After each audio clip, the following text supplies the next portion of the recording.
अस्सलाम वालेकुम। आप सब कैसे हैं? उम्मीद है कि आप सब ठीक ठाक होंगे। Welcome back to my channel. आज का जो व्लॉग है वो बहुत डिफरेंट व्लॉग है क्योंकि मैंने ऐसा व्लॉग कभी पहले शेयर भी नहीं किया। ऐसे ट्रैवलिंग व्लॉग शूट तो मैंने कर लिया था, लेकिन इसको एडिट करना मेरे लिए काफ़ी ज़्यादा मुश्किल था।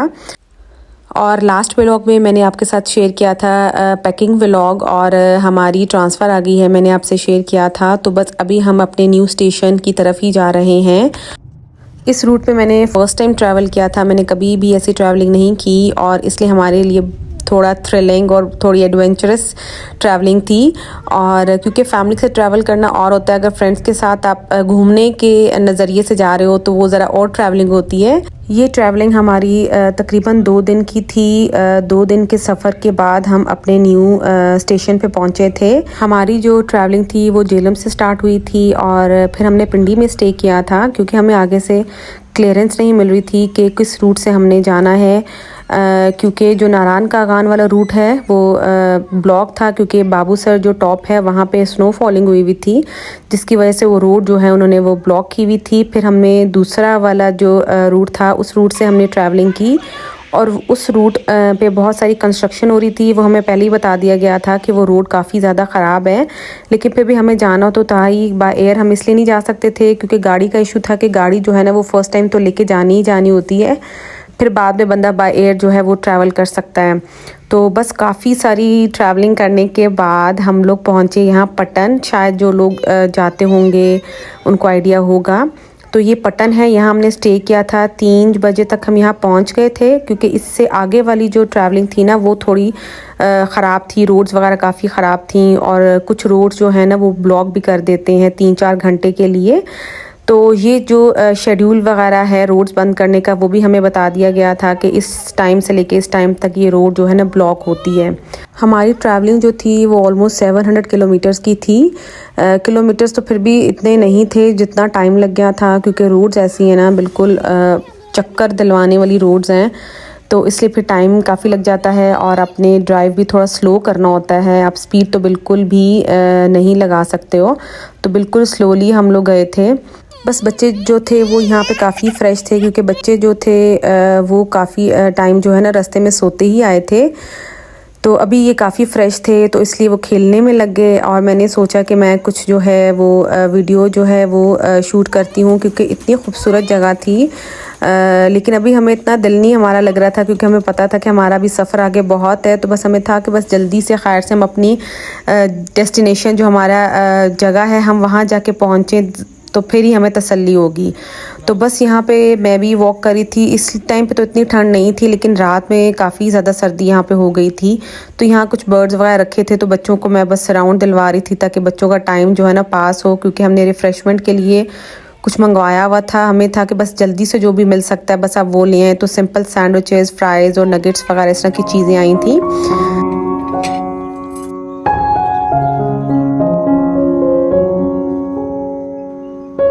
यहाँ पे बस रात हो गई थी, और कुछ रात के सीन मैं आपके साथ शेयर कर रही हूँ, क्योंकि बच्चों का रूम में इतना दिल नहीं लगता है, क्योंकि एक रूम ही था, तो बच्चों को था बस हम बाहर जाएं और बाहर जाके कुछ खेलें।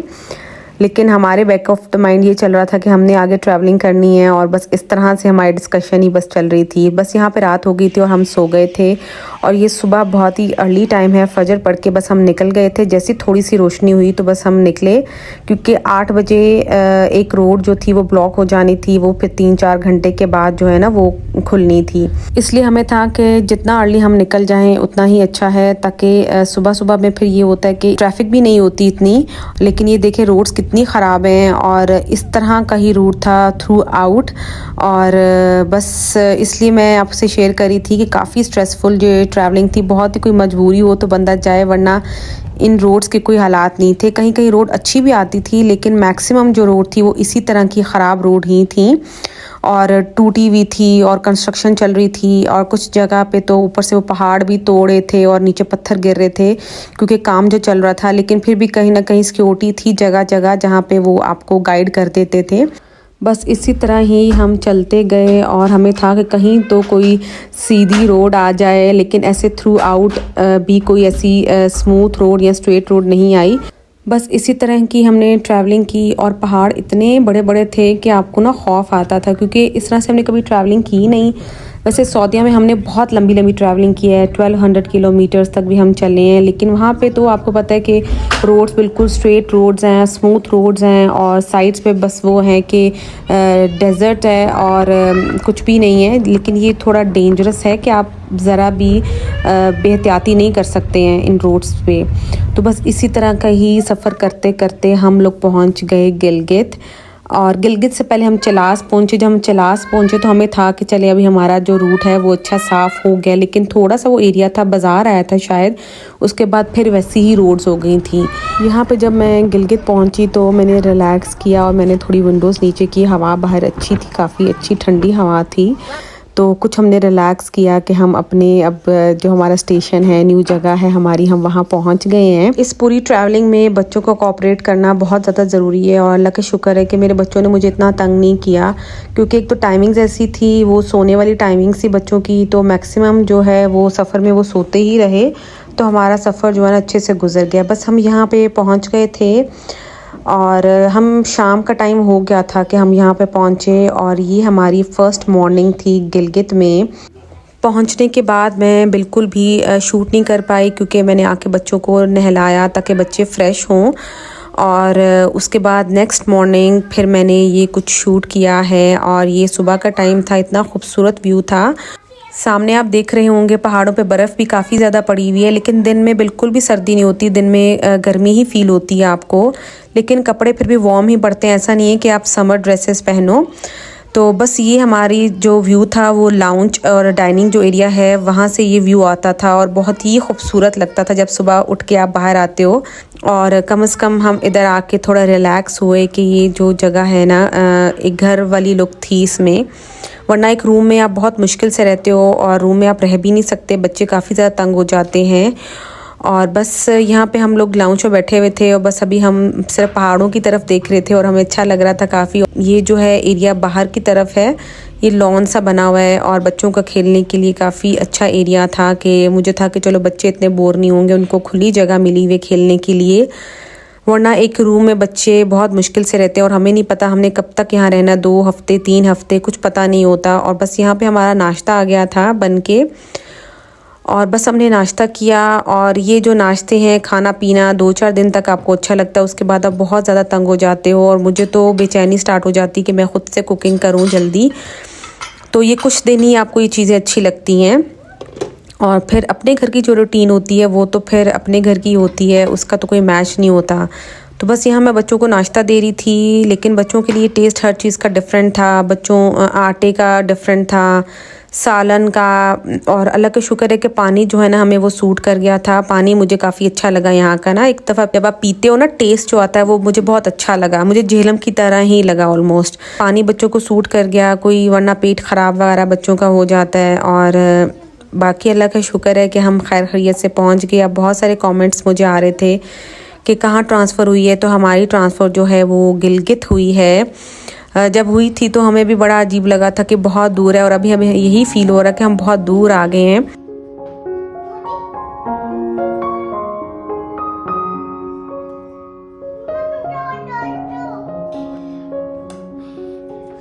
बस यहाँ पे मैं आपको छोटा सा टूर दूंगी जहाँ पे हम रह रहे हैं। ये है मेन इनका टीवी लाउंज, और साथ में डाइनिंग एरिया बना हुआ है। इसी तरह ही फर्निश था जब हम आए हैं, और ज़रूरत की हर चीज़ थी इसमें। टी ट्रॉली पड़ी हुई थी, छोटा सा फ्रिज था वो पड़ा हुआ था, उसकी ज़रूरत नहीं थी। आजकल जिस तरह ठंड है तो उसमें हम कोई भी चीज़ नहीं रखते हैं, हम उसको ऑफ़ ही रखते हैं। और यहाँ पे हैंगिंग, जिस तरह स्टार्टिंग में आप अपनी कीज़ वगैरह हैंग कर लें। और ये एक मास्टर बेडरूम है। इस बेडरूम में भी ज़रूरत की हर चीज़ थी, जिस तरह हम घर में सेट करते हैं एक बेडरूम वैसे ही था। चेयर्स थी, बीच में टेबल था, पानी का जग, ग्लास वगैरह हर चीज़ ये पहले से ही पड़ी हुई थी। और ये कॉर्नर पे स्टैंडिंग लैम्प था जो मुझे बहुत ही ज़्यादा पसंद आया था। वो डबल बेड था, उसमें बेड शीट्स वगैरह हर चीज़ थी। और सामने जो फ्रेम लगा हुआ है ये भी शायद गिलगित में इनका कोई ट्रेडिशनल ही एम्ब्रॉयडरी है कि क्या है, अभी मुझे भी आहिस्ता सा पता चलेगा इन चीज़ों का, मुझे भी आइडिया नहीं है। और ये मुझे बहुत ज़्यादा पैनल्स पसंद आए थे, इनकी वुड के ही बने हुए थे। यहाँ पे शायद देयार शायद फेमस है, वुड की ही चीज़ें हैं मुझे लग रहा है यहाँ पे, लेकिन आहिस्ता आहिस्ता चीज़ों की समझ आएगी। और ये रिमोट जो हैंगिंग है ये मुझे बहुत अच्छी चीज़ लगी थी। और ये ड्रेसिंग का एरिया बना हुआ है, साथ में जो है अलमारी, काफ़ी बड़ी अलमारी है, और साथ में उन्होंने एक सेपरेट हमें मैट्रेस भी दिया हुआ था, जबकि 2 बेडरूम थे उसके बावजूद भी एक जो मैट्रेस था वो भी पड़ा हुआ था। और ये मुझे रग बहुत ही पसंद आया था, ये भी इधर का ट्रेडिशनल रग ही है। और बस ये मैंने सुबह उठी, मैंने रूम वगैरह सेट किया कि मैंने ये सोचा कि मैं आज टूर दूंगी। और ये दूसरा बेडरूम है, यहाँ पे सेम वैसी ही सेटिंग है, बस ये कि सिंगल बेड्स पड़े हुए हैं और हमारे लिए बहुत ही कंफर्टेबल था। बस एक किचन की कमी थी, वरना प्रॉपर एक घर था, हमारे लिए बेस्ट था ये। और ये फ्रेम से मुझे बड़े अच्छे लगे थे, इसमें ये एम्ब्रॉयडरी हुई हुई थी और आई थिंक वो किसी कपड़े पे हुई हुई थी और फ्रेमिंग हुई हुई थी, मुझे काफ़ी अच्छे लगे। यहाँ पे सर्दियों में लाइट जाने का काफ़ी इशू है, काफ़ी घंटों जो है वो लाइट जाती है। लेकिन अभी लेकिन जहाँ अभी हम रह रहे हैं यहाँ पे तो जब लाइट जाती है तो जनरेटर ऑन हो जाता है। लेकिन वैसे कहते हैं काफ़ी ज़्यादा इशू है लाइट का, तो इन्होंने शायद ये इमरजेंसी जो लाइट है वो रखी हुई है। तो ये मुझे अच्छी लगी, इसके काफ़ी डिफरेंट बटन्स थे और साइजेस की लाइट थी, तो ये इस पैनल के ऊपर पड़ी होती है। और ये देखिए कितना खूबसूरत व्यू है बाहर का। मैं यहाँ बैठी हुई थी बाहर और मुझे बड़ा अच्छा लग रहा था सामने देख के, और काफ़ी खूबसूरत लग रहा था। बच्चे यहाँ खेल रहे थे और मैं बस यहाँ पे लॉन में बैठ गई थी थोड़ी देर के लिए। और लेकिन धूप तेज़ थी, लेकिन अगर आप छाँव में बैठो तो अच्छा लग रहा था। बस यहाँ पे मैं रेडी हुई थी, एक तो मैंने बच्चों के स्कूल जाना था और मेरा जो लंच भी था कहीं पे, तो मैं बस यहाँ पे हो गई रेडी। यहाँ बच्चों को मैंने नहलाया, खुद तैयार श्यार हुई और बस हम निकल गए पहले स्कूल की तरफ, और फिर हमने जाना था कहीं घर पे। और स्कूल में गई, और यहाँ पे बच्चों के लिए थोड़ा मुश्किल ये हो जाता है कि एक स्कूल को छोड़ना, दूसरे में सेट होना, फ्रेंड्स बनना, माहौल डिफरेंट, तो ये थोड़ा सा टेंशन होती है बच्चों के लिए भी, हमारे लिए भी। लेकिन इंशाल्लाह आप लोग भी दुआ करिएगा कि बच्चों का दिल लग जाए स्कूल में। ये सब मुझे सबसे बड़ी टेंशन मेरे लिए ये होती है कि स्कूल में दिल लगना चाहिए बच्चों का। तो स्कूल तो काफ़ी बड़ा था, अब देखें क्या होता है, इंशाल्लाह जब जाएंगे तो आपसे शेयर करूँगी। यहाँ पे मैं इनके फॉर्म्स ले आई थी फिल करने के लिए। यहाँ पर तो ट्रांसफ़र केस होता है ना, तो उसमें इतना मुश्किल नहीं होता, बस फॉर्म फिल करने होते हैं और बच्चे जो है स्कूल ज्वाइन कर लेते हैं। और ये शाम का टाइम था, शाम में यहाँ पे ना, वैसे तो यहाँ पे अंधेरा हो गया था जहाँ पे जिस एरिया में हम थे, और ये पीछे वाले पहाड़ों पे जहाँ बर्फ़ पड़ी हुई थी वहाँ सूरज की रोशनी पड़ रही थी, वो इतने खूबसूरत लग रहा था वो पहाड़, तो मैंने उसको फ़ौरन से क्लिप लिया।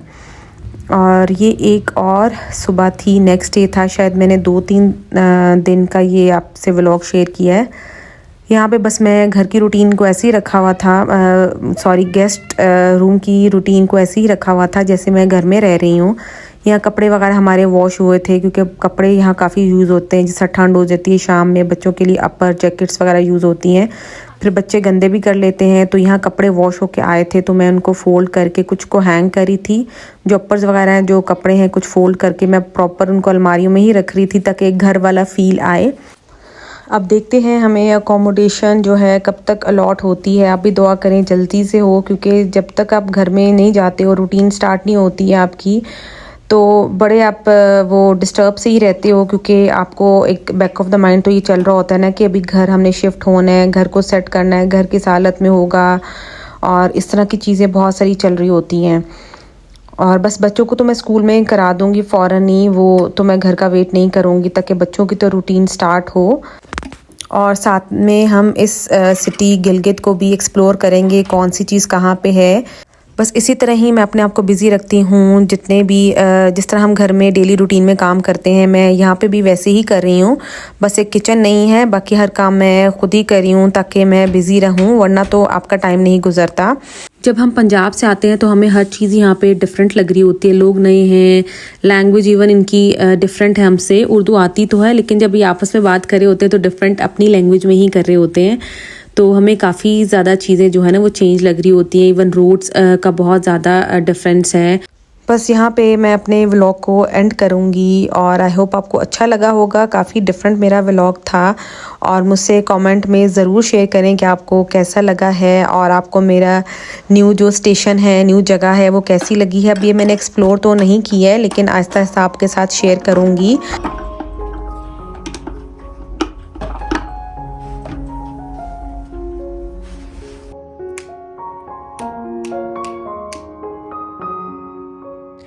फ़िलहाल हम अपने पुराने घर को, झेलम को बहुत ज़्यादा मिस कर रहे हैं। इंशाल्लाह जब घर में शिफ्ट होंगे तो वही झेलम वाली चीज़ें जब निकलेंगी तो फिर कुछ हम सेट हो जाएंगे। मिलते हैं नेक्स्ट वीडियो में, तब तक के लिए अपना बहुत सारा ख्याल रखें। अल्लाह हाफ़िज़।